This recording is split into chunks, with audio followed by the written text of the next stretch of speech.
Ranji ട്രോഫിയിലെ Keralam Jammu Kashmir quarter final മത്സരം ആവേശകരമായ അന്ത്യത്തിലേക്ക് നീങ്ങുകയാണ്. സമീപകാലത്തെ കേരള ടീമിന്റെ ഉജ്ജ്വല പോരാട്ടമാണ് മഹാരാഷ്ട്ര ക്രിക്കറ്റ് അസോസിയേഷൻ സ്റ്റേഡിയത്തിൽ നടക്കുന്ന മത്സരത്തിൽ കണ്ടത്. 399 റൺസിന്റെ വിജയലക്ഷ്യമാണ് കേരളത്തിന് മുമ്പിലുള്ളത്. മത്സരത്തിന്റെ 4ാം ദിവസം അവസാനിക്കുമ്പോൾ കേരളം 2 വിക്കറ്റ് നഷ്ടത്തിൽ 100 റൺസ് എന്ന നിലയിലാണ്. ക്യാപ്റ്റൻ സച്ചിൻ ബേബിയും അക്ഷയ് ചന്ദ്രനുമാണ് ക്രീസിലുള്ളത്. മത്സരത്തിൽ ടോസ് നേടിയ കേരളം എതിരാളികളെ ബാറ്റിംഗിന് അയക്കുകയായിരുന്നു. ആദ്യ ഇന്നിംഗ്സിൽ 250 റൺസാണ് ജമ്മു കാശ്മീർ അടിച്ചെടുത്തത്. വിക്കറ്റ് കീപ്പർ കനയ്യ വധാവൻ 48, ലോനെ നസീർ 44, ലോത്ര 35 ഇങ്ങനെയാണ് കാശ്മീരിനായി പ്രധാനമായും സ്കോർ ചെയ്തത്. കേരളത്തിനായി MD നിതീഷ് 6 വിക്കറ്റുമായി തിളങ്ങിയപ്പോൾ ആദിത്യ സർവാദെ 2 വിക്കറ്റും ബേസിൽ തമ്പിയും ഓരോ വിക്കറ്റ് വീതവും നേടി. തുടർന്ന് ആദ്യ ഇന്നിംഗ്സ് ബാറ്റിംഗിലിറങ്ങിയ കേരളത്തിന്റെ തുടക്കം വല്ലാത്ത പാളിച്ചയായിരുന്നു. ഓപ്പണർ രോഹൻ എസ് കുന്നുമ്മൽ 1 റണ്ണിനും ഷോൺ റോജർ 0-നും പുറത്തായി. 15 പന്തിൽ 2 റൺസാണ് ക്യാപ്റ്റൻ സച്ചിൻ ബേബിക്ക് നേടാൻ കഴിഞ്ഞത്. എന്നാൽ 4ാം വിക്കറ്റിൽ ഓപ്പണർ അക്ഷയ് ചന്ദ്രനെ കൂട്ടുപിടിച്ച് ജലജ് സക്സേന സ്കോർ ഉയർത്തി. 3 വിക്കറ്റിന് 11 എന്ന നിലയിൽ നിന്നും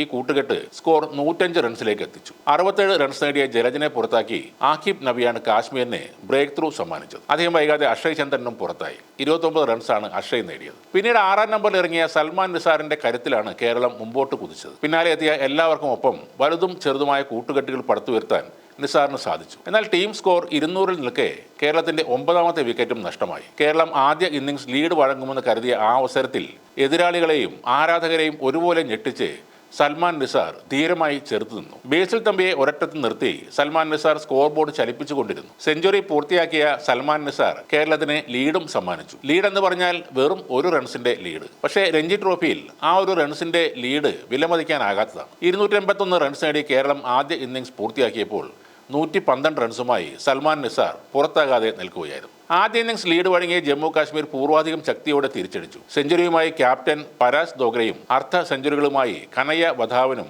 സഹിൽ ലോത്രയും തിളങ്ങിയപ്പോൾ കാശ്മീർ മികച്ച സ്കോറിലേക്ക് ഉയർന്നു. 399 റൺസ് നേടിയപ്പോൾ അവർ ഇന്നിംഗ്സ് ഡിക്ലെയർ ചെയ്തു. 5ാം ദിവസം പൂർത്തിയാകുമ്പോൾ മത്സരം സമനിലയിലാണെങ്കിൽ ആദ്യ ഇന്നിംഗ്സ് ലീഡ് നേടിയ ടീമിന് സെമി ഫൈനലിൽ പ്രവേശിക്കാൻ സാധിക്കും. ആദ്യ ഇന്നിംഗ്സിൽ 1 റൺസിന്റെ ലീഡ് കേരളത്തിനുണ്ട്. അതിനാൽ തന്നെ വിജയത്തിന് തുല്യമായ സമനിലയും കേരളത്തിന് തുണയായി മാറും. സൽമാൻ നിസാറിന്റെ പോരാട്ടം നൽകിയ ഒരൊറ്റ റൺസ് ലീഡ് കേരളത്തിന് കരുത്തായി മാറുന്നത് അവിടെയാണ്. ഗ്രൂപ്പ് ഘട്ടങ്ങളിൽ നിന്നും വിഭിന്നമായി നോക്കൌട്ട് മത്സരങ്ങൾ 5 ദിവസങ്ങളുടെ മത്സരമായാണ് ഇപ്പോൾ നടക്കുന്നത്. അവസാന ദിവസമായ ഇന്ന് പരാജയപ്പെടാതിരിക്കാൻ മാത്രമാണ് കേരളം ഇനി ശ്രമിക്കേണ്ടത്. ഇന്നത്തെ മത്സരത്തിൽ കേരളത്തിന്റെ 10 വിക്കറ്റും വീഴ്ത്തിയാൽ മാത്രമേ ജമ്മു കാശ്മീരിനെ സെമിയിൽ പ്രവേശിക്കാൻ സാധിക്കൂ. അതായത് അവശേഷിക്കുന്ന 8 വിക്കറ്റുകളും വീഴ്ത്തണം. കേരളത്തിന് 399 എന്ന സ്കോറാണ് വിജയിക്കാൻ വേണ്ടത്. എന്നാൽ ടീം ഓൾ ഔട്ട് ആകാതെ പിടിച്ചു നിന്നാലും കേരളം സെമിയിലേക്ക് എത്തും. സൽമാൻ നിസാറിന്റെ ഗംഭീര ഇന്നിംഗ്സാണ് കേരളത്തിന് ഈ മേൽക്കൈ സമ്മാനിച്ചത്.